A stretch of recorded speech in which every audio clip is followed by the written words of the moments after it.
Hola amigos, pues estamos en una nueva entrega de esta serie de vídeos que estoy haciendo para introducir a los que no conozcan la obra de Tolkien con cierta, bueno, profundidad, entre comillas, lo que sería todo lo que subyace a la serie nueva de Amazon, Los Anillos de Poder. Entonces, pues bueno, voy poco a poco, en cada vídeo hablo de una obra de Tolkien. Bien, estaba yo pensando, de hecho ayer, que nos conocemos la relación que hay entre todo lo que yo voy introduciendo en estos vídeos con respecto a la serie, porque la serie, las imágenes que van mostrando en los avances que van haciendo, luego lo que se va filtrando o lo que quieren publicar voluntariamente, siempre aparecen cosas que están dentro de la Tierra Media, no en la isla de Númenor, que hasta ahora es de lo único que hemos hablado, y además aparecen hobbits, aparecen elfos que no viven en Númenor, porque en Númenor no viven elfos. Eh, entonces, bueno, hay seres extraños, hay una especie de bestia que se vi no hace mucho, que parece ser que es un troll o algo así. Entonces, ¿no? Pero con colmillo de jabalí. Bueno, pues resulta que ¿qué tiene que ver todo eso con Númenor? Si en Númenor no hay hobbit, no hay elfos, no hay trolls, no hay nada. Bueno, pues muy sencillo. La serie se llama Los Anillos de Poder. Los Anillos de Poder es un nombre que ya nos está hablando de Sauron, ¿no? Sauron es el que forja el anillo único, como ya sabréis los que conozcáis las películas del Señor de los Anillos, y los anillos de poder los forja, digamos, uno de los elfos que aparecen en las imágenes que hemos estado viendo, ¿no? Celebrimbor, o Celebrimbor, mejor dicho. Celebrimbor, no sé si el acento lleva un acento secundario en la primera sílaba, supongo que sí. Bueno, pues resulta que este elfo es el que forja los anillos, pues por ejemplo, los tres anillos élficos, ¿no? Tendría que mirar, la verdad es que no lo podía me lo podía haber preparado mejor, ¿no? Pero creo que también forja todos los anillos, a los 9 de los hombres, los 7 de los enanos y los 3 de los elfos. He dicho 7 de los enanos y a lo mejor son 5, pero me da igual. Esto me lo perdonaréis seguro. Bueno, resulta que eh, estos o 6 para los enanos, voy a buscarlo, perdonad porque ya esta duda bueno, resulta que eh, estos, estos anillos se forjan con la ayuda de Sauron, con el poder, la sabiduría, el conocimiento de Sauron, ¿no? Entonces, aquí está la conexión, ¿vale? Con aquí está la conexión con Númenor. Sauron, al final de la primera edad, desaparece, podríamos decir. Eh, Sí, 7 para los enanos. O sea, acerté al principio, me salió de forma inconsciente. Eso quiere decir que lo tengo bien asentado, pero luego dudé. Bueno, pues como decía, eh, Sauron ayuda a forjar estos anillos en la segunda edad. Pero Sauron se hace amigo de los elfos de un modo un poco con subterfugio y con una forma física, material, pues, o corpórea, podríamos decir, aparentemente hermosa, y con otro nombre, Annatar, posiblemente no conocían la naturaleza real de este ser, ¿no? Entonces, bueno, resulta que Sauron al final de la primera edad, que es lo que estaba diciendo antes, digamos que desaparece de forma física de la Tierra Media, su espíritu se mantiene. Pero ¿qué ocurre con el paso de los siglos? Que empieza a aparecer de nuevo, ¿no? Hay tres fechas, el año 500 sería una fecha importante y el año 1000 sería otra, ¿no? Voy a repasar para que lo tengamos clarísimo. En el año 500 de la Segunda Edad, hablamos de que la Segunda Edad empieza con la aparición de Númenor, ¿vale? Vamos a decirlo así. Entonces, Sauron empieza a manifestarse en el año 500, en el año 1000 empieza a construir la fortaleza de Barad-dûr, en el año 1500 empieza a forjar los anillos, ¿vale? De poder. Y entonces hablamos de que en el año 1500 está reinando el rey Tarsurion, de Númenor, ¿no? Y Sauron, mientras en la Tierra Media está forjando los anillos. En 1693 hay ya una guerra, es decir, ciento y pico años, casi 200 años después, hay una guerra entre Sauron y el poder, y los ejércitos que consigue controlar y dominar y crear a base de orcos, ¿no? Pues hay una guerra contra los elfos y vencen los elfos, la alianza entre elfos y hombres.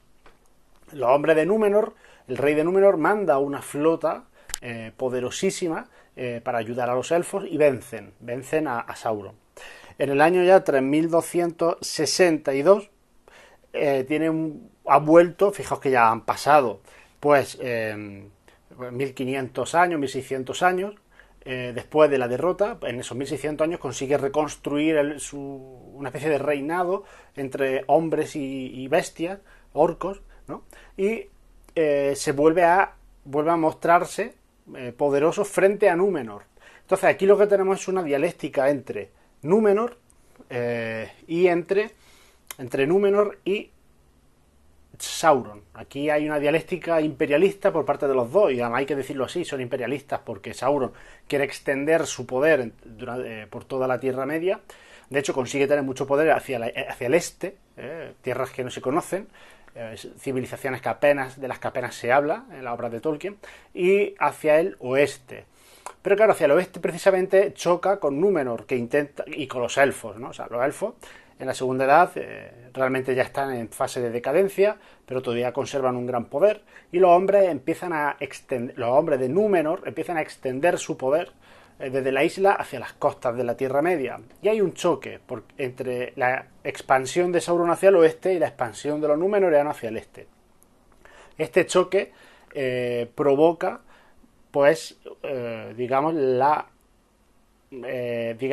reparo por parte de Sauron, porque Sauron, aunque sea un ser muy poderoso, porque es un ser espiritual, sin embargo, aunque tenga forma corpórea, sin embargo, le teme, porque sabe que sus hombres y sus orcos son menos poderosos, su imperio, por tanto, es menos poderoso que el de los hombres de Númenor, que han conseguido un poder, una riqueza increíble, a pesar de su rebelión contra los dioses, ¿no? Entonces, aquí ese miedo de Sauron hace que se enfrente, o que no quiera, o sea, aunque hay cierto enfrentamiento, no quiera terminar de enfrentarse abiertamente, y al final del milenio cuarto, ya en 3441, perdonad, me he saltado, en 3262, que es la fecha que estaba diciendo, que él es la máxima extensión imperialista de Sauron, se enfrenta con Númenor. He dicho que no quería enfrentarse, sino que se rinde, se deja secuestrar, entre comillas, se va como una especie de preso de honor de Númenor, y va a Númenor para estar controlado y todo esto, ¿no? Todo esto ya se menciona en el primer vídeo que publiqué. Bueno, pues por eso sí tiene que ver. O sea, si la serie de Amazon, los Anillos de Poder, van a ir sobre el eje o el pegamento de la serie, de todo el arco argumental, más o menos va a ser Sauron y su obra técnica, ¿no?, de los anillos, hay que decir que en el trasfondo está Númenor, porque poco a poco van a ir encontrándose a lo largo de la serie, deberían ir encontrándose hasta chocar y ya, como digo, hay una primera derrota en 1690, en 1700, en 1693 empieza la guerra, y en 1700 es la derrota de Sauron, primera que he dicho, y luego en 1262 es cuando no quiere enfrentarse violentamente y se deja, apresar por Númenor, y 200 años después, casi, es cuando ocurre la batalla que aparece en el prólogo de la película de El Señor de los Anillos. Hay un enfrentamiento, ¿no?, que es cuando le cortan a Sauron el dedo. Eso ocurre 200 años después de la caída de Númenor, de ese dejarse apresar por los númenoreanos. Esa sería un poco la relación. Entonces, sí tiene que ver todo lo que estamos diciendo. Hay que conocer a Númenor para poder entender mejor todo lo que ocurre en la serie, porque está en el trasfondo y porque al final es muy interesante ver cómo Númenor pasa, tiene un recorrido en forma de montaña, o sea, tiene una subida increíble, hay un momento de mucho poder que les lleva a la rebelión contra los dioses y la caída en picado, en beatitud, aunque en poder sigue subiendo. Esto es una cosa que explicaremos quizá en otro vídeo, porque no es de lo que va este libro, ¿no? Entonces, pero sí quería hacer esa aclaración sobre la relación de los dos, de todo lo que estamos viendo que tiene que ver con Númenor y la serie, ¿no? Hay que decir que el próximo vídeo ya no va a ser sobre Númenor, va a ser sobre Galadriel, que sí aparecen en algunas imágenes que se ven en la serie, las imágenes que han ido apareciendo. El libro del que vamos a hablar no es un libro como tal, ¿vale? Pero la obra, el texto que vamos a hablar, se llama La línea de Elros, Reyes de Númenor, desde la fundación de la ciudad de Armenelos hasta la caída. ¿Vale? Aquí tenemos, bueno, el comienzo. Como vemos, es la tercera obra. Es la tercera. He visto que no sea... que no quiero que se vea borroso. Bueno, pues ya está, pues se ve borroso, no pasa nada. Es la tercera obra que aparece de la segunda edad en la obra Cuentos Inconclusos, que ya la conocemos, ¿no? No voy a decir mucho más sobre esta obra. Bien, ¿qué vamos a decir? Bueno, primero, vamos a hablar del género un poquito, porque, bueno, o mejor dicho, esta obra, ¿cómo se relaciona con el resto de obras de Tolkien? Muy sencillo. Bueno, muy sencillo no, nada sencillo. Es decir, Tolkien crea lo que se llama, bueno, esto, la línea de Elros, pero no es la única obra de este tipo. ¿Qué es la línea de Elros? Es una... iba a decir genealogía, pero no es una genealogía, es una lista de reyes. Coincide que son todos prácticamente padre e hijos. Prácticamente, no todos. Algunas veces es un sobrino el que tiene que heredar. Bueno, pero ¿qué ocurre? Como digo, pues es una lista regia. Hay más listas regias que Tolkien hace. Hay dos, posiblemente haya dos tipos de explicaciones. Tolkien quería tener unos apuntes sobre los reyes que hay o ha ido habiendo de la Tierra Media. Reyes, o sea, lista de reyes, porque los hay de Númenor, los hay de Gondor, en fin, hay Tolkien pues hace su lista, entonces me imagino que él se va aclarando las ideas. Y además crea, como digo, listas regias, crea también, por ejemplo, anales. Entonces es una forma de ordenar los apuntes, de ordenar la historia de todo lo que quiere contar a lo largo de los siglos, ¿no? Bueno, ¿qué ocurre? Que Tolkien, digo yo, estoy ya metiéndome en su cabeza, dice, bueno, pues ya que voy a hacer esto, le doy un estilo literario. ¿Qué estilo literario le da esto? Bueno, pues aquí entraría un poco la ficción narrativa de Tolkien, de la que hemos hablado más de una vez. Tolkien no solamente no son unos apuntes donde va poniendo nombres de reyes para él acordarse de cuando gobiernan, vaya a ser que meta la pata al escribir en otro texto, pues, alguna referencia, pues hacerla bien, ¿no? Sin embargo, yo creo que, como digo, él lo que hace es imitar a las listas de reyes que hay en Europa, por lo menos, y que es una tradición que viene desde la época imperial romana, que hay un texto importante, una lista de emperadores, y luego en la Edad Media, incluso en la Edad Antigua, antes de la Alta Edad Media incluso, ya hay por parte de los, digamos, bárbaros, ya van haciendo su lista de reyes. Tiene una función, por una parte, cronológica para ir fechando acontecimientos, pero también una forma de legitimación, ¿no? Entonces, es, como digo, interesante en ese sentido también. Por tanto, ahí esta obra, la línea de Elros, Reyes de Númenor, tiene, pues bueno, se puede ver desde dos puntos de vista. Primero, conectada con nuestra historia del mundo nuestro, real, vamos a llamarlo así, que se conecta, pues, como digo, con nuestras obras. Como Tolkien se basa, se inspira en esas obras para crear su propia obra, ¿no? Y además también habría que tener, se puede ver desde el punto de vista de cómo se conecta con otras obras de Tolkien. ¿Qué otras obras de Tolkien son así? Bueno, pues mirad, en los apéndices del Señor de los Anillos Digamos que eso sería un texto canónico. Tolkien, pues, después de publicar El Señor de los Anillos, publica los apéndices. Y en los apéndices hay en dos ocasiones como lista de reyes, en el apéndice A y en el apéndice B. Si no recuerdo mal, no lo tengo aquí a mano.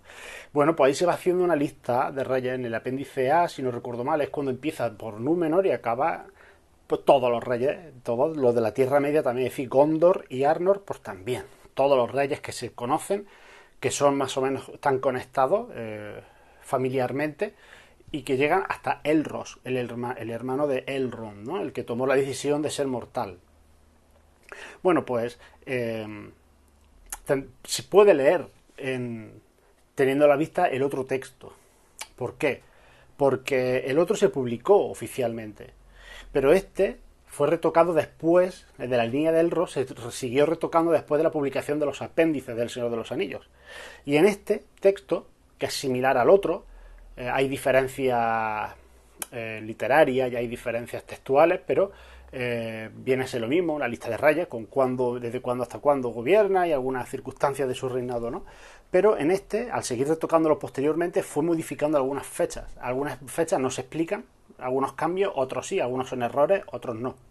Y eso lo va explicando el hijo de Tolkien en esta obra que está editada por él. Esta obra está editada por el hijo de Tolkien, como digo, y él va anotando y comentando esas diferencias de fecha. Que algunas, como digo, no se explican, otras sí, y algunas son errores y otras no lo son. Bien, pues esa lectura comparada enriquecería esta lectura y nos ayudaría a comprender la ficción literaria de Tolkien. Y la relación con nuestro mundo, pues también es muy interesante, porque tenemos el título y el subtítulo. Bueno, el título dice simplemente la línea de Elros, reyes de Númenor. Vale, o sea, se va a centrar ahí. Y luego dice, desde la fundación de la ciudad de Armenelos hasta la caída. Bien, bueno, caída viene con mayúsculas, supongo que en el original también en inglés, ¿no? Bien, esto nos da una clave primera y es que está escrita ficcionalmente posterior a la caída. Por tanto, ya está escrita en Gondor. Parece ser, que de hecho lo dice al final, que fue compuesta por Elendil, el primer rey de Gondor, ¿no? Que es un numenoreano de los que escapan de la caída de Gondor. Y él mismo hace esta línea, ¿no? Esta lista de reyes, que son sus parientes y antepasados. Entonces ya tenemos situada un poco cronológicamente el origen de la fecha. Bueno, lo podemos decir aquí, ¿no? Lo podemos decir, ¿no? Sí, los hechos de Ar-Pharazôn, el último rey de Númenor, su gloria y su locura se cuentan en la historia de la caída de Númenor que Elendil escribió y que se preservó en Gondor. No. Esta es... perdona, ya me había liado. Lo que dice lo que dice la lista de reyes es que, y lo dice en el último párrafo, es que Elendil escribió la Acalavez, el libro de la primera... el libro aquel del Silmarillion que hablamos en el primer vídeo. Y lo dice aquí. Esta obra está escrita, esta lista de reyes está escrita posterior a Elendil, ¿no? Es posterior. Bueno, pero varias cosas que quería comentar, ¿no? Primero, cronológicamente ya sabemos que es posterior a la caída de Gondor, de Númenor, por tanto está escrita en Gondor, vista por alguien que quizás sea de origen numenoreano, y está vista desde un reino que puede ser como heredero, o se puede sentir como heredero de Númenor, porque los reyes son Dúnedain, son hombres del oeste de origen numenoreano. Por tanto, esa visión, la visión émica que tiene el autor de esta obra, porque está situada no como escrita por Tolkien, sino como escrita por alguien de ese lugar, pues ya hay que tenerla en cuenta, porque nos va a dar explicación a algunos comentarios que aparecen dentro. Hay que decir que esta obra no está, claro, no está escrita, por tanto, por Elendil, por el autor de la Acalavez, sino que es alguien que está teniendo en sus manos textos que ya han sido escritos sobre la caída de Númenor.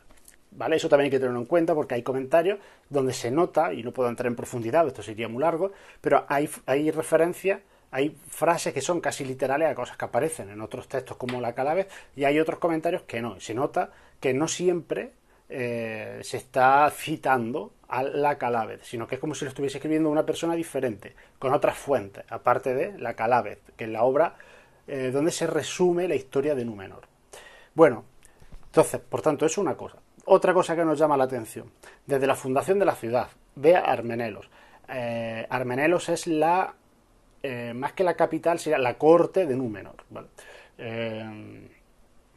¿Qué me parece de aquí interesante? Pues bueno, simplemente por mencionarlo, el título tan similar al de la obra historiográfica de Tito Livio, de Ad Urbe Condita, que bueno, que significa, pero ahí he dicho Ad Urbe Condita, que significa desde la fundación de la ciudad. O sea, se llama igual, ¿no? O sea, y además viene acompañado con un hasta la caída, ¿no? Es decir, tiene un espíritu de, ¿cómo decirlo?, de completud. No sé si está bien dicho, ¿no?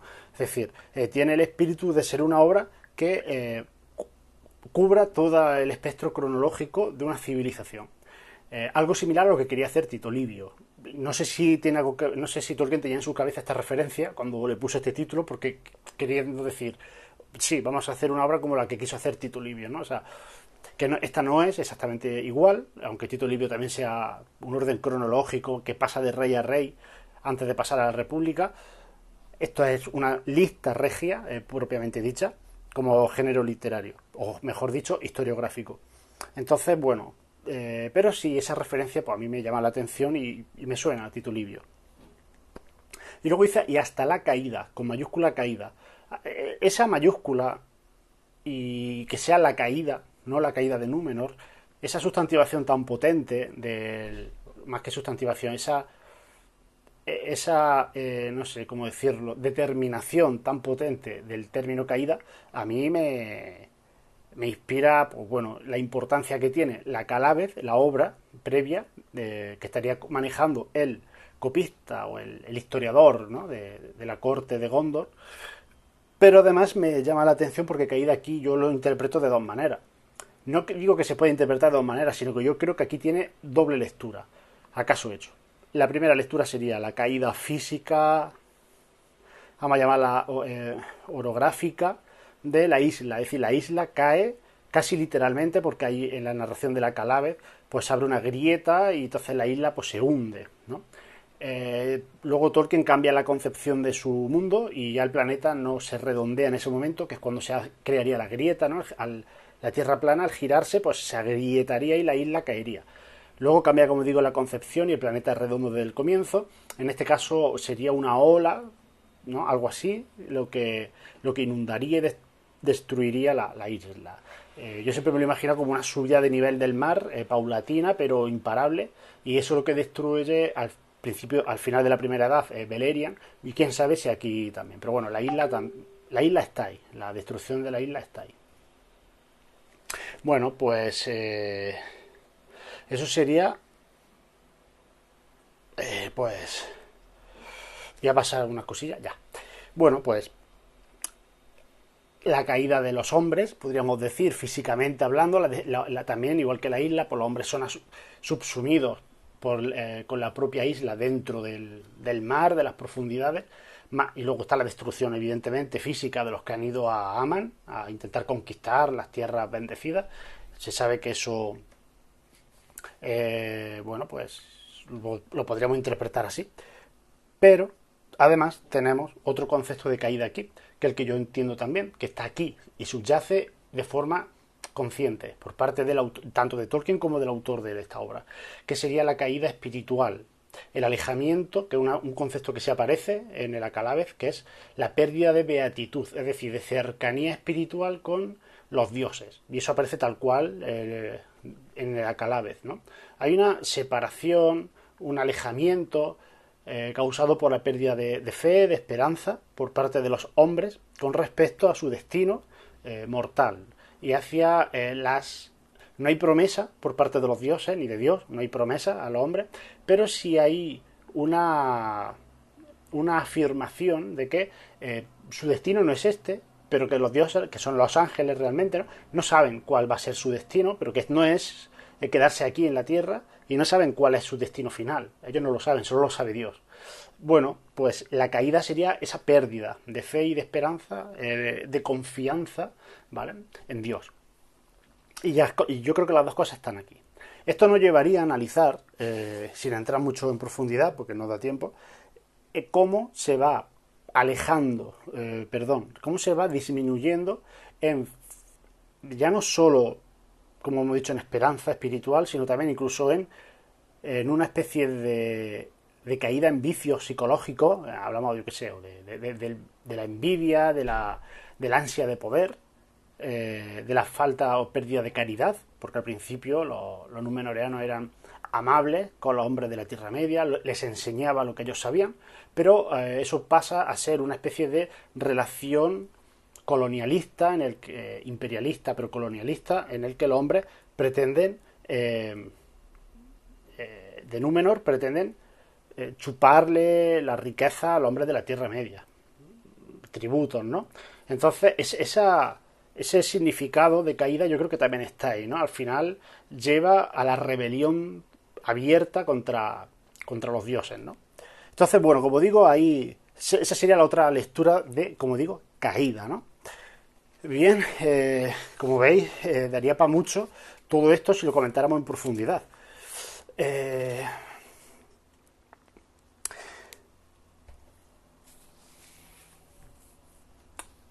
bien, efectivamente, como hemos dicho, la obra estaría escrita por un copista y un historiador, ¿no?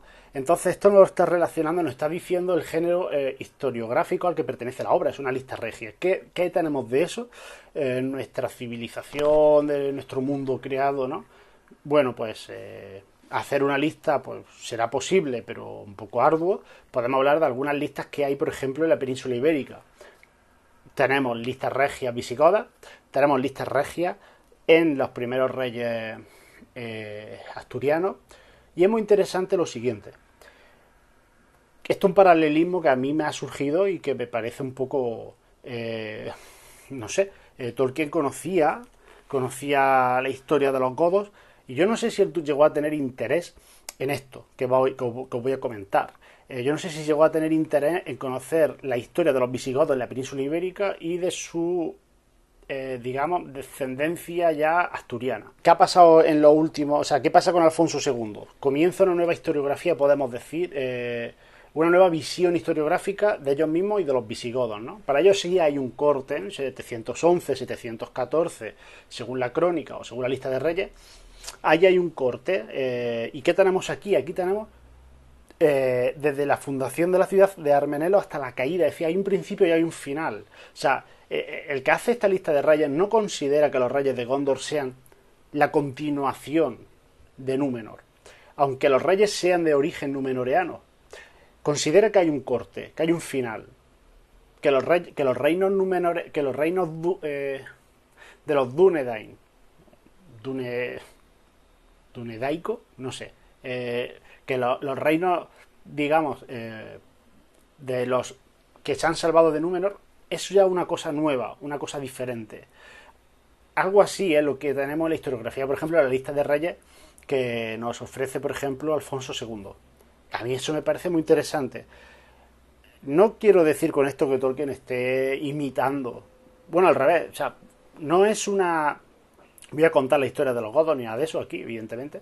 Pero quizás si conocía esto, no sé, a lo mejor pudo usar esa idea. O simplemente les salió y coincide que nosotros en la península ibérica tenemos lo mismo. Un corte importante, una destrucción de una civilización, una caída total de una civilización, de una sociedad, de un estado, de un poder, y la aparición de uno nuevo que surge de las cenizas del anterior. Un poco ese sería el corte. No sería el mantenimiento de lo que ya había, muy disminuido y que consigue restablecer su vitalidad, sino que sería directamente digamos, resurrección casi, ¿no? El aparecer de nuevo después de una muerte. Eso es lo que yo interpreto aquí, teniendo en cuenta que lo escribe un copista, ay, perdón, con copista, en este caso no hablamos de copista, hablamos de un historiador, vamos a llamarlo así, un sabio, que lo trae, que lo concibe de esta manera. Bueno, interesante lo de la lista de reyes, es una tradición muy antigua en Europa. Los pueblos bárbaros, pues mentalmente, o sea, mentalmente, de memoria, se aprendían la genealogía de los reyes. Esto no es propiamente una genealogía, como digo, el género sería lista de reyes, lista regia, y eso sería así, ¿no?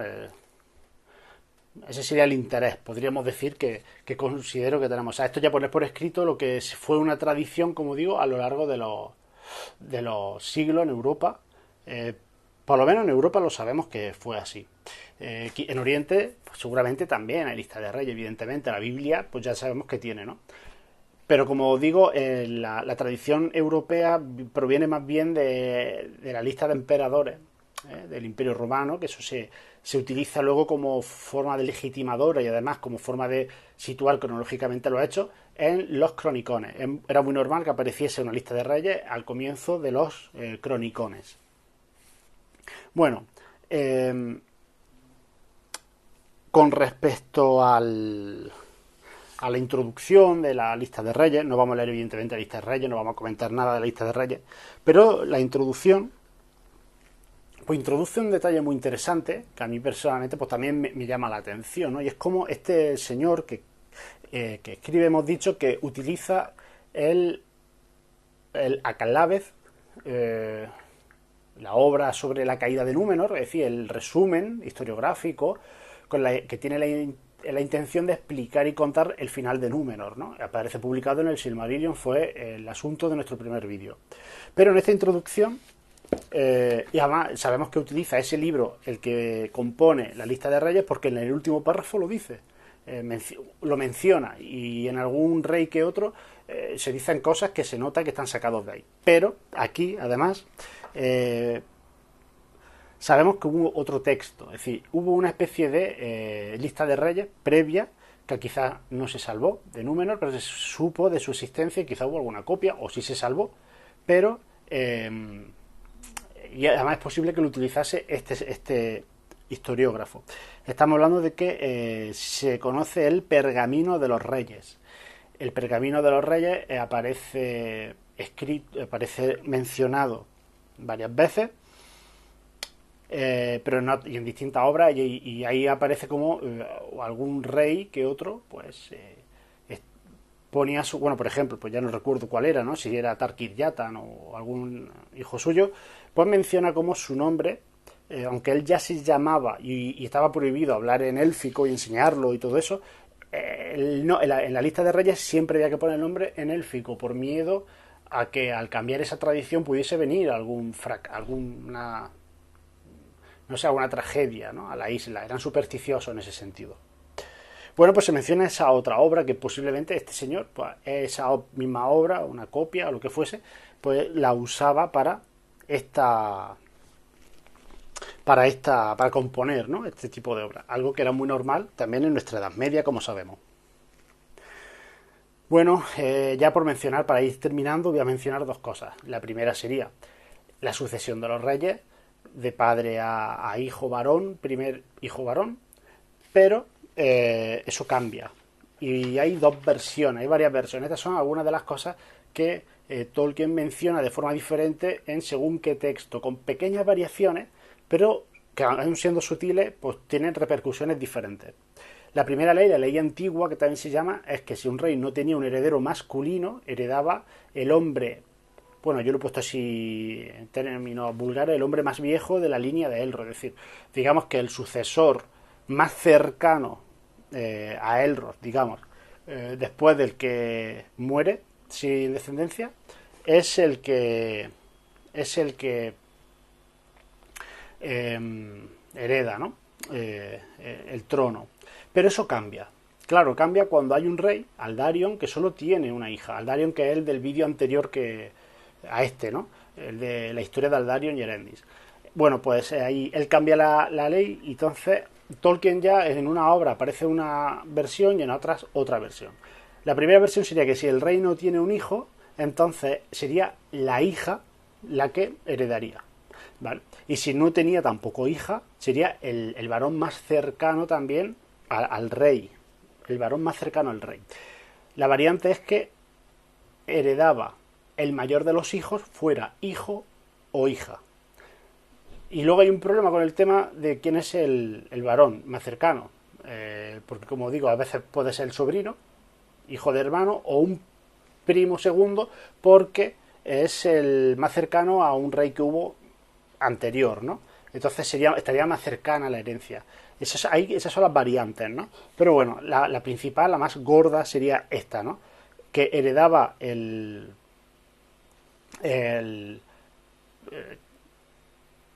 el varón, y si no, la hija. Si no tenía varón, el varón que fuese el tercero, ¿vale? Y si no había varón, hija, o el primero fuese varón o hembra. Bueno, eso es la doble posibilidad que Tolkien se estaría pensando, y a lo mejor nunca llegó a tomar una decisión clara, aunque si los textos, pues siempre que hay un texto que sale este tema, pues sale, ¿no? El asunto. La hija podía renunciar a la herencia, pero el hijo no. Eso también aparece en algún momento. Esto, bueno, supone pues enfados por parte de algunos, Soronto, que le hubiera pertenecido heredar, pero también hay posibilidades de que fuese otro el que heredase, Malentur, ¿vale? Pero ahí está el problema, que bueno, no vamos a entrar en la línea genealógica porque es un follón, ¿vale? Y no merece la pena, pero es cierto que esta variante que Tolkien introduce, que no se aclara no se aclara cuál es la que al final él quería poner, pues hace que en unos textos, aunque sea por detalles sutiles, se nota porque hay contradicciones, ¿no? Hay contradicciones en las fechas, en algunas fechas de inicio de reinado, de final, de eso ya hemos hablado al principio, se da esos problemas. Y luego, por último, hay otras cosas que otras contradicciones quizás, ¿vale? Pero son menores realmente, ¿no? Y el hijo, Christopher Tolkien, la va comentando en la nota a pie de página, va comentando esos problemas que se van dando, y dando soluciones, ¿no? Pero bueno, es lo propio de una obra que no se llegó a publicar, que está bastante terminada, pero no se llegó a publicar en ningún sitio. Quizá tampoco había intención de publicarla, ¿no? A lo mejor Tolkien la escribió bien con esta ficción narrativa, pero sin la intención quizá de que fuese publicada. Lo que hay en los apéndices sería como una versión, ¿no? El apéndice, sin embargo, fijaos, si aparece la línea de Elros hasta los Reyes de Gondor, como si fuese otro historiador que sí quiere conectar ambas líneas, ¿no? Algo que también ocurre en la península ibérica, que sí hay lista de reyes que entroncan los godos con los asturleoneses. Bueno, pues podríamos haber introducido algunos detalles más acerca de los géneros historiográficos, ¿no? Aparte de la lista de reyes. Podríamos haber mencionado algo más acerca de los anales y todo esto, pero yo creo que puede ser suficiente para tener claro esto, ¿no? Otra cosa llamativa, ya creo que con esto ya sí termino, otra cosa llamativa sería que esta es la cuarta obra que tratamos aquí de la Segunda Edad, pero en ningún caso se repite el género discursivo o textual. El primero, a Calavez, era un resumen historiográfico, digamos historia, pero a modo de resumen, no una historia exhaustiva, porque se centra en tres reyes de la mitad de la época, de la mitad de la historia de Númenor, tres al final, siempre en momentos conflictivos. Luego tenemos también la siguiente obra, que fue una descripción geográfica, física, antropológica también de la isla de Númenor. Por tanto, entraría dentro, digamos, de los géneros historiográficos. Tenemos un tercer texto, que es la historia de Aldarion y Erendis, que es hasta ahora la única que se acerca a la narrativa. Sería una especie de novela corta, inconclusa, por eso está en esta obra, ¿no? Cuentos inconclusos. Pues estaría ahí dentro. Se acercaría más, como digo, a una novela corta, aunque al estar compuesta no está compuesta, sino que se mantuvo en una nota que escribió Tolkien, una especie de fragmento que tenía que haber aparecido en la obra si hubiese sido terminada, era precisamente que el rey Elendil, digamos, quiso mantener este relato en Gondor, que se mantuviese, que se conociese, porque a él le parecía interesante por algún motivo, ¿no? Entonces, pues ya sabemos que muchos textos se perdió con la caída de Númenor, pero esta a Elendil por algún motivo le interesaba. Y pues me imagino que pidió que lo copiara, se guardara, ¿no? Se archivara. Y por último tenemos la línea de Elros, que es una lista regia, un género de nuevo, puramente historiográfico, aunque digo, Aldario Iñerendi sería historiográfico en el sentido de que se compuso para conocer una historia, pero realmente tiene un estilo narrativo, literario. Entonces, hasta aquí las obras que hemos visto, 4 historias, 4 obras, 4 géneros totalmente diferentes entre ellos. La siguiente obra, bueno, ya he dicho que va a ser sobre Galadriel, Celeborn, va a ser elfos, en la segunda edad, en la Tierra Media, que van a chocar directamente con Sauron. Bueno, vamos a verlo, yo creo que va a ser muy interesante. Bueno, este ya se ha alargado más de la cuenta, este vídeo, pero es que muchas cosas, para ser una obra tan cortita, que no lo he mostrado, y me gusta siempre mostrar el grosor que, digamos, que ocupa, ¿no?, dentro de la obra el texto que estamos comentando. Bueno, pues no tiene, tiene 11 páginas, 11 paginitas. Pues en 11 paginitas, si hubiésemos entrado en profundidad para ir comentando muchas cosas que salen aquí, que se relacionan con otras cosas que salen anteriormente, especialmente el tema de la longevidad, ¿no? Como los primeros reyes duran más de 400 años, o en torno a 400 años, y eso va disminuyendo hacia el final. Y cómo eso se relaciona con lo que aparece en el Acalábez, con la rebelión, de algo que mencionamos aquí. Muy interesante. Bueno, pues como veis, se puede sacar muchísimo de muy pocas páginas de la obra de Tolkien. Y en la siguiente vídeo, pues a ver qué nos depara las obras de Tolkien. Bueno, pues hasta el próximo vídeo.